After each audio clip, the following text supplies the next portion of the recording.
নিজেকে ঢেকে রেখে রাখা, ঢেকে রাখা।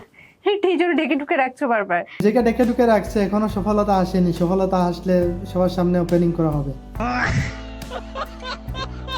এই ছাড়ো, কি করছো? সবাই দেখে ফেলবে তো। আর করবো, একটু দুষ্টামি করে আপনার কাছ থেকে একটু আদর সোহাগ নিচ্ছি, তাতে আবার আপনার অসুবিধা হচ্ছে? কিছু হবে না, মানুষ দেখলে আর কি আর বলবে। गजब बेइज्जती है।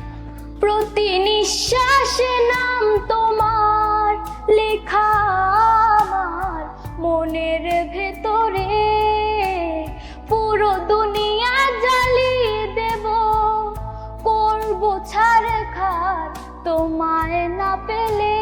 আন্তর্জাতিক বাটফার লেভেলের খাতাতে আর একটা নাম তোলা উচিত, সেটা হচ্ছে মিম। সে নাকি পুরো দুনিয়া জ্বালিয়ে।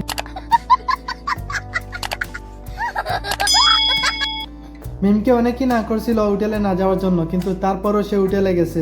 তারা না করেছে। আমার ফ্যামিলি, আমার ফ্রেন্ড ছিল অনেক আগে, ওরা সবাই ফ্রেন্ডরা কি জেলাস হতো। এই জন্য না বলেছিল? হ্যাঁ, ওকে। মানে নিজেকে ঢেকে রেখে রাখা, ঢেকে রাখা। इतना सुकून। আমরা কখনো মিমকে নিয়ে কোনো চিন্তা ভাবনা করি না। আমাদের মিম সবসময় ডাকিয়ে ঢুকে রাখে, কারণ ওর সামনে কিছু নাই, দেখলে লজ্জা পাবে সবাই।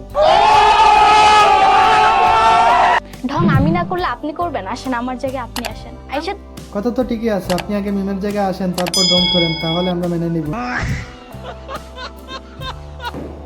হ্যালো ভাই ভাবি, আজকের এই ভিডিওটা কেমন লাগলো অবশ্যই কমেন্ট করে জানাবেন। আর নতুন হলে এখনই আমাদের চ্যানেলটি সাবস্ক্রাইব করে, আগে থেকে সাবস্ক্রাইব করে থাকলে ধন্যবাদ আপনাকে। দেখা হচ্ছে পরবর্তী ভিডিওতে।